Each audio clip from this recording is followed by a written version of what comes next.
Nossa Bíblia, livro de Isaías, no Isaías capítulo 29, verso 13, Isaías 29, do verso 13, quem achar, diga amém, quem não achou aí, diga misericórdia. Isaías capítulo 29, verso 13,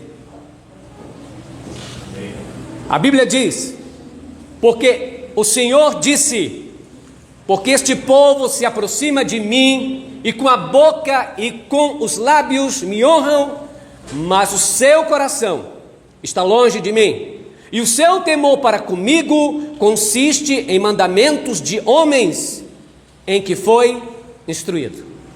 Amém? A Bíblia diz que o povo se aproxima de Deus com lábios e com louvores, mas que o coração está longe, porque tudo que faz não é baseado na Bíblia, é baseado em ensinos feitos por homens. Aquilo que as pessoas ensinam é isso que a gente segue, e esquece realmente o que são os ensinos de Cristo. Esta manhã gostaria de falar para vocês a história de Paulo, quando Paulo esteve na Grécia. E é importante a gente notar que a Grécia, naquela época, era um lugar onde tinha muitos deuses. Todo mundo sabe da história da Grécia, todo mundo sabe da história dos gregos, dos romanos, a história de Esparta e a história de Atenas. Esparta era uma cidade onde as pessoas já nasciam pequenininha ali e já ia, com 7 ou 8 anos de idade, já ia começar a treinar para ser um guerreiro. Em Atenas, as pessoas eram acostumadas a começar a estudar. Então tinha duas cidades, uma que estudava, uma que lutava. E naquela que estudavam, foi o berço da civilização da democracia, que a gente chama. A palavra democracia seria o governo do povo. Essa democracia que veio para nós, depois de muito tempo ali. Mas por que eu estou falando disso na Bíblia? Porque para falar um pouco da história de Paulo, é necessário que a gente entenda o histórico da Grécia. E na Grécia também é da onde nascem os grandes filósofos, a chamada filosofia, que seria o quê? A filosofia seria o amor à sabedoria. Muita gente considera os filósofos, a maioria deles, ateus que não acreditam em Deus. Quando eu estudei filosofia, a mamãe sempre dizia para mim: não faz filosofia porque tu vai virar ateu. E aí eu tinha medo de estudar filosofia e virar ateu. Então era um medo que estava na minha cabeça. Então o que eu pensei primeiro? Primeiro eu tenho que estudar Bíblia, estudar teologia, para que eu não vire ateu. E ao contrário do que eu imaginava, eu estava ficando mais descrente estudando teologia do que quando eu entrei para estudar filosofia. Eu não sei porquê, mas a gente, num determinado tempo, a gente começa a se questionar, a gente começa a duvidar, a gente começa a olhar para a Bíblia e pensar: mas por que é isso aqui? Por que não aquilo? Por que aquilo e aquilo outro? E a gente se divaga em muitas coisas, mas isso é próprio do ser humano, perguntar, ser curioso. E a curiosidade, muitas vezes, nos leva ou à descrença ou a uma fé maior. Dependendo do teu ritmo e da tua percepção do mundo, ou tu vai ficar mais crente, ou vai virar um ateu da vida. Conheci uma moça que ela nem fez filosofia, ela apenas estudava numa faculdade e fez o primeiro semestre, porque toda a faculdade, normalmente, você faz aqueles primeiras, eu diria, matérias, não é? Que entre outras tem a redação, tem introdução à filosofia, sociologia, para se conhecer um pouco do mundo. E ela uma vez chegou e disse para mim assim: não sou mais adventista, não sou mais crente, agora eu sou ateia. O negócio era chique, porque ela pensava que ser ateia é chique. E eu disse: mas por quê? Ela disse: porque Deus morreu. Como Deus morreu? Ela falou: porque o filósofo Nietzsche disse que Deus morreu. O Nietzsche, um filósofo chamado Friedrich Nietzsche, filósofo alemão, que disse em um dos seus livros que Deus morreu. Tanto é que depois existe um filme chamado Deus Não Está Morto, é por causa das palavras de Nietzsche. Eu disse assim para ela: de uma coisa eu tenho certeza, que o Nietzsche está morto. Agora, Se Deus morreu na tua mente, não adianta. Mas hoje a menina voltou para a igreja, viu? Graças a Deus abriu-se a mentalidade. Porque muita gente imagina que gente crente tem que ser besta, gente crente tem que ser burrinha. Porque muita gente pensa o seguinte: olha, mas esses crentes aí, como é que pode ser crente?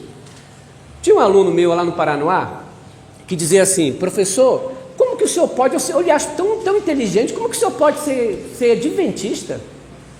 Você está entendendo? E eu olhei para ele e disse: talvez seja por isso que eu sou adventista. Porque o cara me elogia, ao mesmo tempo me escracha, não dá, não é? Então, a partir do momento que a gente começa a estudar a história, começa a entender que a filosofia, ela não veio para destruir as coisas, ela veio para te abrir a mentalidade para as coisas. Só que se você tem medo daquilo, automaticamente aquilo te faz diferente.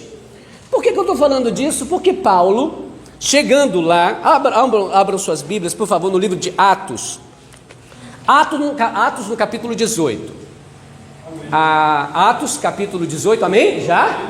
O moço é rápido mesmo. Está aqui meu irmão, minha irmã, está aqui meu sobrinho, estão todos aqui. Quero agradecer. Convido o Matusalém aí, que a gente apelida ele de pastor lá em casa, porque o homem prega muito. Aí é o seguinte: vocês sabem que na Grécia era o lugar onde se mais podia se debater, claramente, abertamente. Se você tinha uma ideia, você era chamado Areópago, que era um lugar aberto, perto do Partenon, que é um templo aos deuses, e ali você podia falar da sua ideia, do que você podia. Hoje é meio difícil, você vem na igreja, você fala aquilo que é para falar, porque se você falar alguma coisa diferente, o pessoal já não vai gostar. Eu uma vez estive numa igreja, nos bastidores da igreja. Eu vou escrever um livro sobre os bastidores da igreja. Eu fui numa igreja uma vez pregar, que já tinham na igreja mais 3 pregadores no meu lugar. O diretor de música tinha convidado um, o ancião me convidou, o outro me convidou o outro, enfim, eram 4 no total. A igreja era grande. E aí eu disse assim: olha, eu não vou, porque o negócio, eu vi que o problema era com eles, com a direção, porque sabe que tem comissão que se dá bem, mas tem comissão que não se dá mal. E lá essa igreja era mais ou menos assim, eles viviam entre tapas e beijos. Aí o que aconteceu? Eu me sentei e disse assim: olha, vocês pregam aí, porque eu vou ficar sentado. Os outros pregadores me conheciam e disseram assim: não, deixa o professor aqui pregar. E aí ficou que deixaram pregar, os pregadores. Mas um deles, o diretor de música, não gostou, porque ele queria que o pregador desse pregasse. Tudo bem. Quando eu me aproximei para pregar, tinha um microfone, estava tudo lá bonito. Eu só vi o som ser desligado, porque ele era o dono do som da igreja. Ele desligou o som, pegou o microfone de onde eu estava, carregou as caixas do som assim, na frente de todo mundo, e colocou dentro da Kombi. Eu esperei aquilo passar, porque eu fiquei... Aquilo passou, mas como eu falo alto, não deu muito problema. Mas o que acontece? Acontece que na igreja sempre há divergências de pensamentos e de coisas.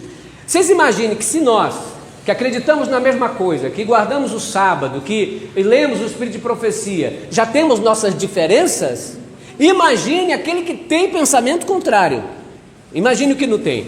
E Paulo estava lá, num lugar desse, na Grécia, onde as pessoas tinham vários deuses. Tinha gente que dizia naquela época que era mais fácil encontrar um deus do que encontrar uma gente. Tinha muitos. E eram muitas estátuas em vários lugares. Agora presta atenção nessa história, aí vocês vão entender. Capítulo 17, verso 19. E diz: E tomando-o levaram ao Areópago, que era aquele lugar onde as pessoas falavam suas ideias, dizendo: poderemos nós saber que nova doutrina é essa de que falas? Pois coisas estranhas nos trazes aos ouvidos. Queremos, pois, saber o que vem a ser isto. Pois todos os atenienses e estrangeiros, residentes de nenhuma outra coisa se ocupavam, senão de dizer e ouvir alguma novidade. Pensa num povo que estava louco pela news, pelas notícias. Tem gente hoje que está doido por tanta notícia que espalha fake news. Vive o tempo todo na internet, mas só para espalhar notícia falsa. Chegou uma notícia, é da Maria Cotinha, falando mal da Maria Cotinha, eu não gosto dela, eu vou espalhar. É isso que acontece. Uma pesquisa feita agora na Inglaterra comprovou que as pessoas não são enganadas quando espalham notícia falsa. A maioria delas sabe que está espalhando notícia falsa. Mas a maioria delas sabe que está espalhando notícia falsa, mas se é daquele que ele não gosta, se é de um líder religioso que ele não gosta, ele espalha. Se é de um político que ele não gosta, ele espalha. Notícia falsa vem de todas as partes. Mas se a pessoa gostou da notícia, é contra fulano de tal, vou espalhar. Mesmo sabendo que pode ser verdade ou não. E aqui, o povo de Atenas estava louco por uma novidade. Eles queriam saber, chegou aqui lá o professor, então vamos lá que é novidade. Chegou de fora, é novidade. E aí eles levaram Paulo. Por causa disso, eles ficaram tão curiosos que Paulo estava falando uma nova doutrina. Disseram, peraí, nós queremos te ouvir. Que doutrina é esta que tu está dizendo aí?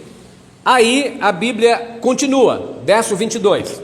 E estando Paulo no meio do Areópago, disse, lembrai, a Areópago é um lugar aberto, que normalmente tem um eco bom, entende? Uma pedra grande, e fica num lugar em cima, para as pessoas ouvirem o que o camarada tem para falar, porque naquele tempo não tinha microfone, entendeu? Então eles falavam alto, e num lugar aberto, que normalmente com pedras do lado, para que o som pudesse ser captado. Aí agora ele diz, verso 22, e estando Paulo no meio do Areópago, disse, varões atenienses, em tudo vos vejo um tanto supersticiosos. Tem gente supersticiosa até hoje, sim ou não? Sim. Tem gente que acredita até em lenço sagrado, né, do suor de pastor entrega. É incrível o que acontece no Brasil hoje. 23. Porque pensando que eu vendo os vossos santuários, achei também um altar em que estava escrito ao Deus desconhecido. Esse, pois, que vós honrais e não o conheceis, é o Deus que eu vos anuncio. Olha que interessante. Paulo pegou uma parte da história. Presta atenção nessa parte, que é um detalhe muito importante. Lá haviam várias estátuas de vários deuses. Havia, porém, uma estátua que não tinha nome. O Deus não tinha nome. Então era um Deus o quê? Desconhecido. A história anterior a Paulo, 500 anos antes de Cristo, conta-se uma história interessante. Olha que essa história interessante é. Mas antes de contar essa história, vocês podem estar pensando, mas aí vocês vão falar de filósofos atenienses, de pessoas. Vocês sabiam que a Bíblia também falou dos filósofos? Sabia que a Bíblia considerou um filósofo, por exemplo, profeta?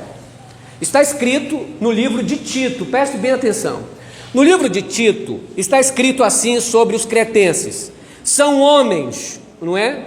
São homens feras, selvagens, homens que têm o ventre preguiçoso.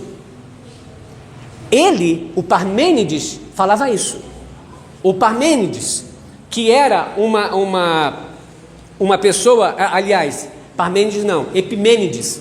Epimênides dizia que os atenienses eram homens feras, violentos e que de ventre preguiçoso. Ele falava isso. Aí nós encontramos na Bíblia um relato no livro de Tito, prestem atenção, Tito, no capítulo 1, verso 12, Tito 1, 12, leiam comigo, antes de Filemon, depois do livro de 2 Timóteo, Tito, capítulo 1, verso 12. Está na Bíblia também, lembrando que Paulo andou na Grécia, lembrando que tudo aquilo que era da sabedoria humana, eles também falavam. Lembra que Paulo diz das vãs filosofias? Ou seja, das filosofias que não têm valor? Lembram agora, epístola do apóstolo Paulo a Tito, capítulo 1, verso 12, diz assim: um deles, seu próprio profeta, disse: os cretenses são sempre mentirosos, bestas feras, ventres preguiçosos, e este testemunho é verdadeiro. Ele falando, eles tinham um profeta deles, Tito. Paulo está falando aqui para Tito sobre o quê? Sobre os atenienses, sobre a cidade de Atenas, sobre a Grécia. Ele está dizendo que lá no meio da Grécia tinha um profeta, e esse profeta disse que os cretenses eram sempre mentirosos, bestas ruins, ventres preguiçosos. Ele disse isso é verdade. Paulo que conheceu. Agora, quem falou essa frase? Esta frase é atribuída na história a Epimênides. Então ele estava se referindo a quem? A Epimênides, um filósofo da Grécia. Agora preste bem atenção ao que Paulo está fazendo. 500 anos antes de Cristo, houve uma praga na Grécia. Houve uma praga nesta mesma região que Paulo está de Atenas. E essa praga atingia muita gente, estava muita gente morrendo, e todas as orações não eram ouvidas. Aí ele orava para esse Deus, ele orava para outro Deus, lembrando que lá na Grécia tem o chamado panteão grego, ou o Monte Olimpo, que eles acreditavam que os deuses moravam no Olimpo. Era o Zeus, o Eros, como é que é o nome da outra lá que era bonita? Afrodite, vários deuses do panteão grego. Eram 12 deuses, Apolo, o Hades, todos os deuses ali que eles consideravam os principais deuses, que eram 12. Mas enfim, além desses 12, havia os outros deuses e os semideuses.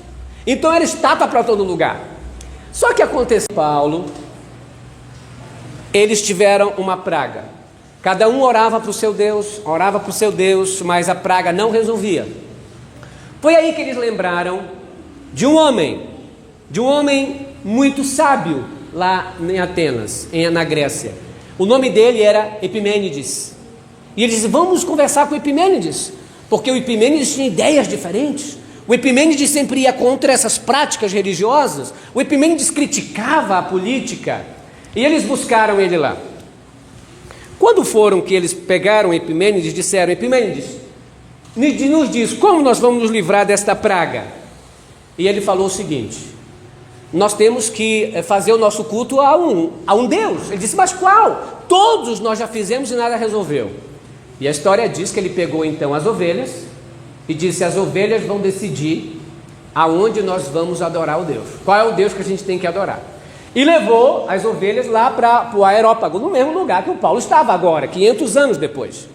E aí ele disse assim, vou soltar as ovelhas. Para onde as ovelhas forem, é lá que a gente tem que adorar.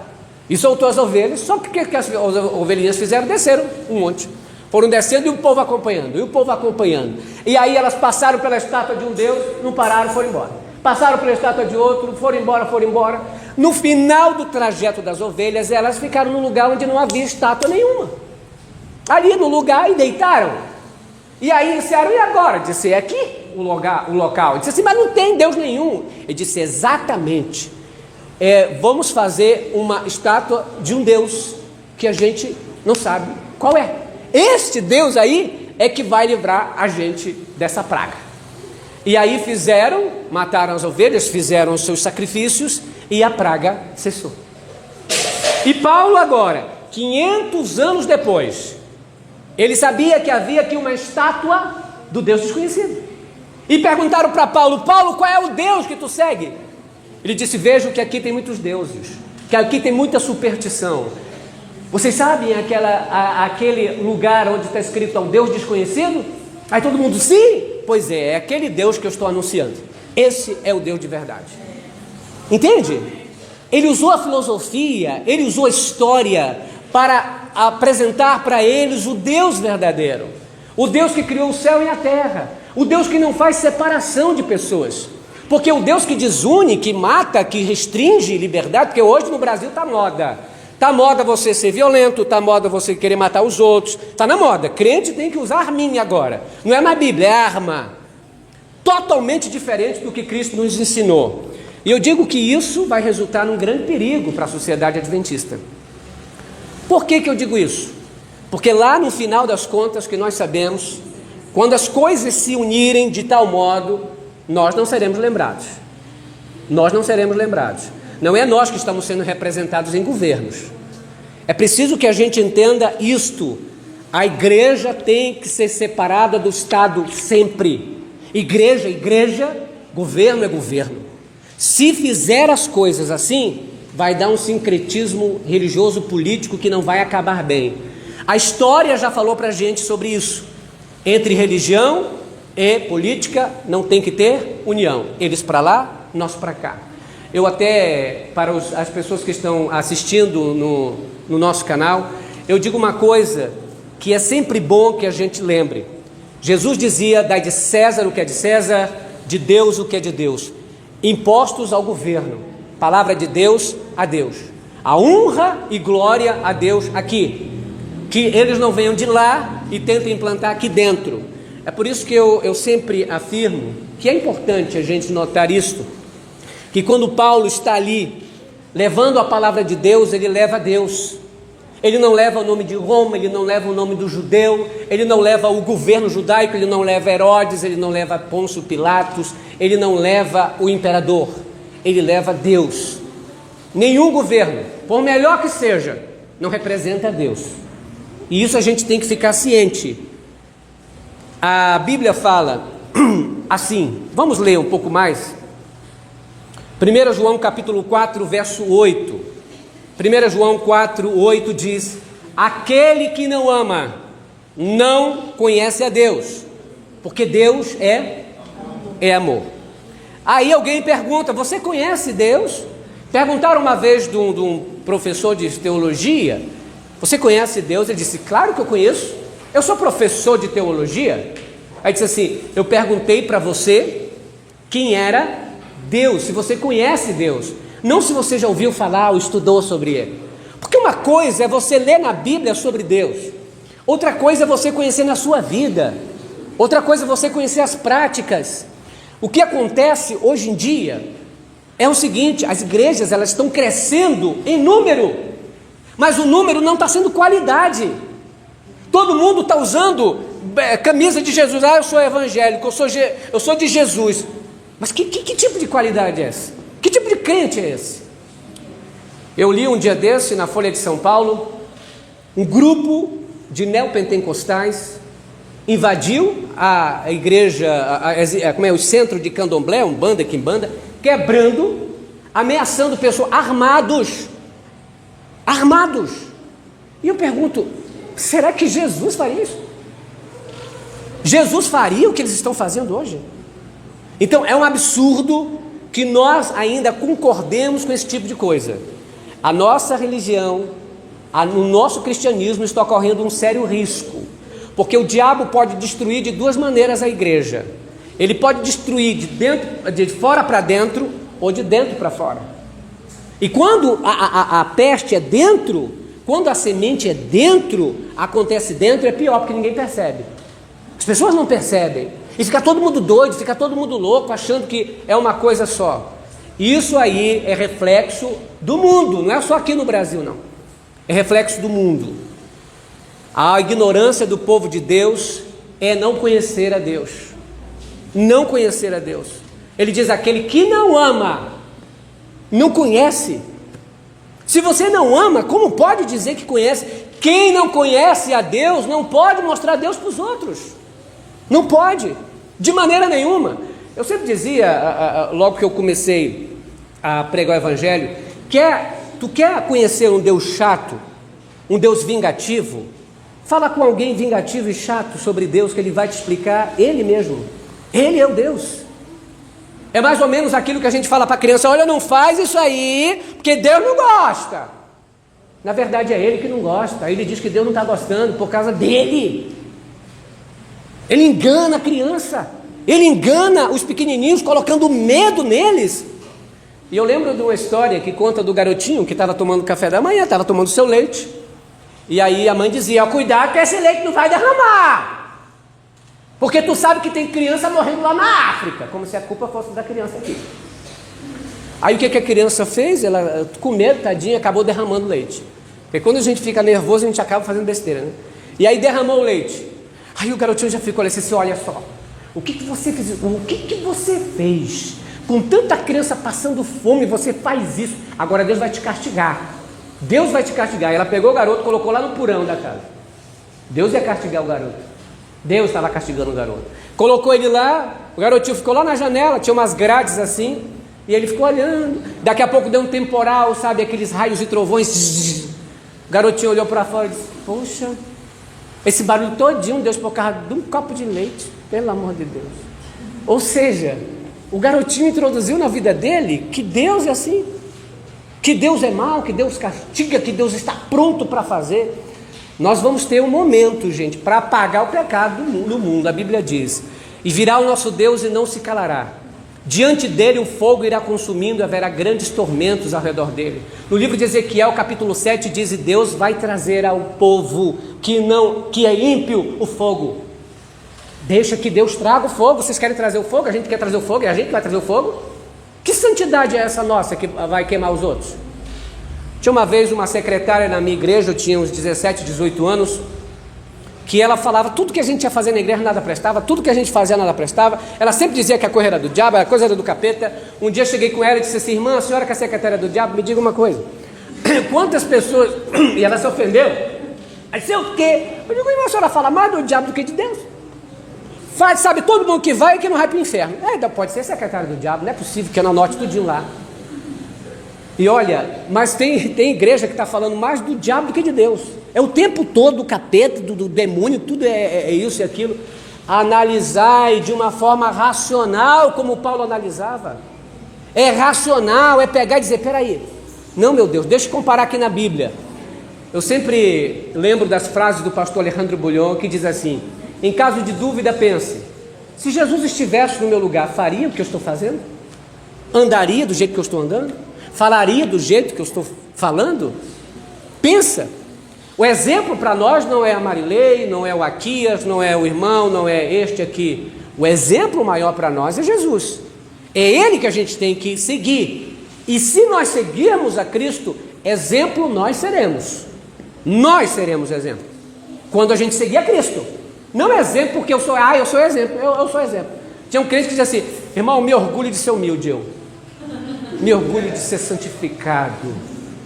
Que humildade é essa? Você não pode dizer que é... primeiro, aquele que diz que é humilde, humilde já não é. É tipo assim, uma pessoa que se autoelogia, aquele elogio de sempre assim: mas eu sou o cara. Isso é típico de adolescente, gente. Adolescente, naquele crescimento, daquela fase de se impor na sociedade, para os pais, é que começa a se elogiar. Você já viu um jogo de adolescente que diz assim: tu viu o gol que eu fiz aí? Demais, né? Tu viu do jeito que eu fiz? Mas nós não somos adolescentes. O povo tem que se comportar como gente grande. Paulo, no capítulo 13, do verso 12 e 13 de Coríntios, 1 Coríntios, diz: quando eu era menino, eu falava como menino, eu me vestia como menino. Quando eu deixei de ser menino, eu virei homem, eu comecei a fazer coisa de homem, me comportar como homem. Porque tem gente grande aí se comportando como moleque, tem gente grande se comportando como se fosse menino. Pelo amor de Deus, aí não dá. É preciso às vezes a gente pegar um puxão de orelhinha. Porque, irmão, é que nem o pastor falava assim: às vezes nós precisamos conduzir as ovelhinhas com um cajado, dando uma cajadadinha na cabeça da ovelha, para ela compreender que não é por este caminho, é pelo outro, senão ela se perde. Senão ela se perde, ela vai embora. Deixa eu contar essa história para vocês. Não sei quantos de vocês já ouviram esta história. Eu vou contar uma história, preste bem atenção. Quem já ouviu, fique em silêncio, não conte o resto. E quem nunca ouviu, preste atenção. Porque às vezes nós somos... Eu vou contar a história, senão vai estragar. Vai ser que nem o arran, se dissecar a bichinha morre. Era uma vez uma senhora de uns 70 anos. Uma velhinha, eu não gosto mais de chamar de velha, é terceira idade. Mas ela tinha uma quarta idade já. Aí ela estava... E tinha fronteira entre Brasil e um país. O que aconteceu? Aquele Polícia Rodoviária Federal estava lá, vigiando a fronteira. E vem aquela senhorinha andando numa moto. Já pensou numa motocicleta, velhinha? Lá vinha ela. Aí não conta a história. Se contar a história, vai matar. Aí o que aconteceu? Lá vinha a velhinha. Aí ele ficou e disse: que estranho. Uma velhinha andando de moto, e atrás dela, na bagageira, havia um saco grande. Aí ele ficou mais curioso ainda. Disse: estão usando uma senhora idosa para vender muamba, para vender, né? Fazer aqui o bagulho. O bagulho. Lá em Manaus, o bagulho é um monte de tralha, né? Eu sou do Amazonas, meu pai era daqui de Brasília e minha mãe é de lá, do norte. E bagulho pra gente lá é cheio de coisa assim, tralha. Mamãe estava no navio uma vez, eu vou voltar já para a história. Mamãe estava no navio, Polícia Federal entrou e disse: o que a senhora tem aí? A mamãe disse: só tem um bagulho. Disse: é do bagulho mesmo que ele está procurando. Ou seja, aí quando vem a velhinha, para e diga assim: minha senhora, policial, o que a senhora tem aí atrás? Aí ela disse assim: eu tenho seixo, é brita. Brita? É. Mas pra quê? Estou levando brita, não posso? Pode, mas eu quero ver se é verdade mesmo. Abre aí. Abriu o saco, meteu a mão, verificou, chamou o cachorro, era brita. Disse: a velhinha pode passar. Passou. O camarada ficou assim: mas tá estranho demais, esse negócio não tá bom. Uma semana depois, lá vem de novo a velhinha, do Brasil para lá de novo, como ela ia. E aí, mas com um saco lá atrás. E disse: agora eu pego ela. Ela passou com um saco de brita para eu não reparar ela agora, que agora ela tá com a maconha, com a cocaína agora. Parou a velhinha e disse: o que a senhora está aí levando aí atrás? Ela disse assim: eu estou levando areia. Aí disse: não é areia? Se é areia, não é areia. A senhora está querendo me enganar. Foi lá, reparou, era areia. Era areia. O que aconteceu? Reparou tudo, era areia, deixou a velhinha passar. Ele ficou tão curioso e disse: pelo amor de Deus, não é possível, essa velha está me enganando, para que ela está levando isso? Na outra semana, lá vinha a mesma velhinha, com um saco atrás. O policial parou ela e disse: o que a senhora está levando aí dessa vez? Ela disse: é tijolo. Isso não é possível. Tijolo? Se é. Mas minha senhora, eu trabalho aqui na Polícia Federal há 28 anos. Já estou para me aposentar, sei de tudo. Não agora, porque se aposentar só tem que ter uns 40. Aí disse assim: olha, eu sei que a senhora está levando muamba, a senhora está contrabandeando alguma coisa. Eu quero lhe perguntar, se a senhora me disser, eu não vou lhe prender. Pronto, a minha curiosidade é tanta que eu não vou lhe prender. Me diga, minha senhora, o que a senhora está levando? O que a senhora está fazendo? A velhinha ficou ali olhando para ele. Ela disse: estou levando tijolo. Ele disse: por favor, eu não sou idiota. Me diga o que a senhora está contrabandeando. Ela disse: eu não vou ser presa? Eu disse: não. Palavra de escoteiro, palavra. Ela disse: pois é, eu estou contrabandeando moto. Todas as vezes que eu passo, eu levo uma moto diferente. Então, abriu os olhos dele. Porque a gente sempre pensa em outra coisa e não pensa naquilo que é para pensar. Ou seja, no óbvio. Então as coisas, elas nos enganam. Elas nos mostram como se fosse uma coisa e não é aquilo. É aquilo outro. Ah, quem sabe a velhinha não está construindo para um filhinho dela lá no outro lado. Levar areia, gastar a gasolina toda para fazer isso? Não. Ou seja, é a questão do que a gente chama de a mensagem subliminar. Aquela mensagem que vem, você acredita piamente que é isto. Mas cuidado.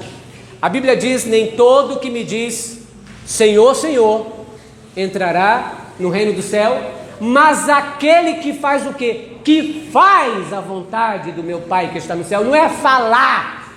Falar todo mundo fala. É fazer. O problema das igrejas é que eles fizeram o seguinte: olha como a igreja ficou bacana. Fica aí, todo mundo fica oba-oba. Eita, o que tem de igreja lotada por aí, irmão? Essa igreja aqui está vazia. Se comparado àquelas que estão, eita, que tem aquele negócio todo. É funk de Jesus, é forró de Jesus, tem até traficante de Jesus agora. É o bonde de Jesus, já pensou um negócio desse? É o traficante, pelo amor de Deus. Aí, o que acontece? Quando as igrejas, elas são envolvidas por essa coisa, elas ficam completamente fora daquilo que era para pensar. Por quê? Porque o que engana a gente é o falar. Aí o que as igrejas fizeram? Olha, eu digo sempre que a artimanha do diabo, ele é muito inteligente. O diabo coloca o seguinte: a gente vai cantar para Jesus, a gente vai adorar o nome de Jesus, nós vamos dizer que o nome de Jesus é santo, que o nome de Jesus é poderoso, nós vamos exaltar a Jesus, cantar hino para Jesus, erguer uma estátua para Jesus, erguer painéis sobre Jesus. A gente só não vai fazer uma coisa: andar como Jesus andou. Só não vamos fazer o que Jesus disse que era para fazer. A gente esquece todos os ensinos e adora só o nome. Entende o que é isso? Ou seja, estão adorando o nome falando do nome, esqueceram que ele ensinou. Que é impossível você dizer que segue Jesus e ser uma pessoa violenta, ser uma pessoa maldosa, ficar, matar, roubar, fazer um monte de coisa errada e dizer, não, eu sigo Jesus aí, está tudo de boa, eu sou assim. Esqueceram a palavra de Deus para seguir somente o nome. Aí coloca o nome na frente, eu sigo a Jesus, eu sigo a Jesus. E a pergunta, e a prática, onde é que fica? E a prática, a Bíblia diz, aquele que vem a mim, de maneira nenhuma eu lançarei fora. E aquele que aceita Cristo, nova criatura é, e as coisas ruins já passaram. Você é uma nova criatura. Não é falar, cantar que vai te fazer diferente, é fazer. Muita gente não entende isso. Mateus, eu leio o último verso desta manhã, Mateus capítulo 24, Mateus capítulo 24, do verso 31, quem achou diga amém. Amém. Mateus 24, do verso 31, veja como é o fazer e não o falar, porque muita gente acredita que é só falar, é blá blá blá blá blá, e na hora de agir não é. Aliás, capítulo 25, desculpem, verso 31. Capítulo 25, verso 31, eis o resumo de todo o cristianismo. Todo o cristianismo. Verso 31 do capítulo 25. E quando o Filho do Homem vier em sua glória, e todos os santos anjos com ele, então se assentará no trono da sua glória, e todas as nações serão reunidas diante dele, e apartará uns dos outros, como o pastor aparta os bodes das ovelhas. Imporá uns à sua direita e os outros à sua esquerda. E dirá o rei aos que estiverem à sua direita: vinde, benditos de meu Pai, possuí por herança o reino que está preparado desde a fundação do mundo, porque tive fome e me deste de comer, tive sede e me deste de beber, era estrangeiro e me hospedaste, estava nu e vocês me vestiram, eu adoeci e foste me ver, estive na prisão e vocês me visitaram.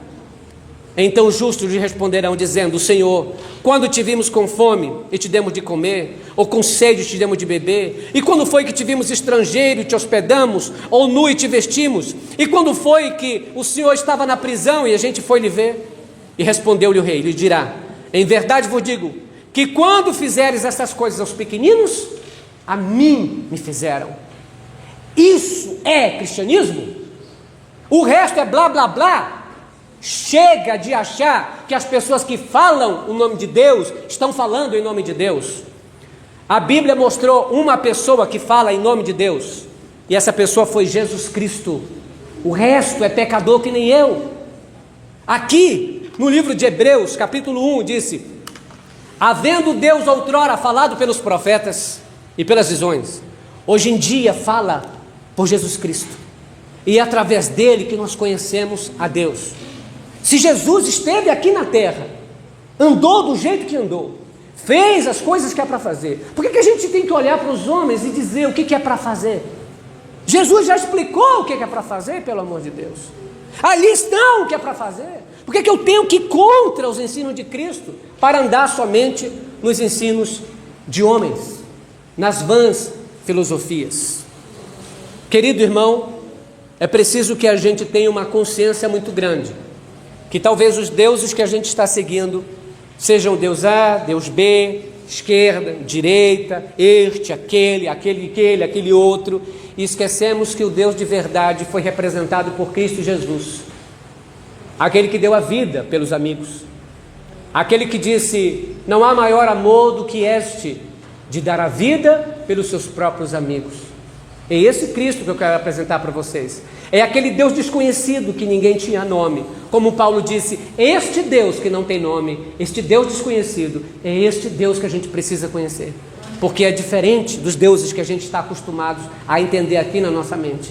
é o Deus da paz, é o Deus que nos dá amor, carinho, perseverança, é o Deus que faz a gente ser carinhoso com os outros, que faz a gente perdoar, porque hoje a prática está totalmente diferenciada daquilo que Jesus explicou. Se for olho por olho, dente por dente, irmão, do que vai ter de gente cega e gente banguela nesse mundo é muito. Porque o nosso coração já é de vingança, o nosso sentimento já é de maldade, e se falarem contra a gente, pronto, a gente quer matar. Mas esse não é o objetivo de Jesus. O objetivo de Cristo é: peguem minha cruz e sigam-me. É isso que Jesus falou: peguem a cruz e sigam-me. Não é um mundo fácil, não, é um mundo difícil. E quando a gente está do lado de uma multidão, eu sempre penso em Êxodo capítulo 23, quando Deus aparece para Moisés e diz: Moisés, não seguirás a multidão para desfavorecer a minoria, não seguirás a multidão para desvirtuar o direito das pessoas, nem aos pobres, somente porque são pobres, mas andarás no caminho reto, que eu te mostrei, e tu prosperarás. E é isso que a igreja tem que fazer. Não é de A nem de B, é de Cristo. É de Cristo Jesus. Que Deus possa nos abençoar. Vamos cantar o hino mensageiro? Vamos ficar em pé? E esse hino tem que ser levado porque é através da mensagem, através da palavra de Deus, que a gente vai convencer o mundo do erro, do pecado e da maldade. E não é através de uma atitude insana, através de uma atitude de amor. É o Cristo do amor, é Jesus Cristo, aquele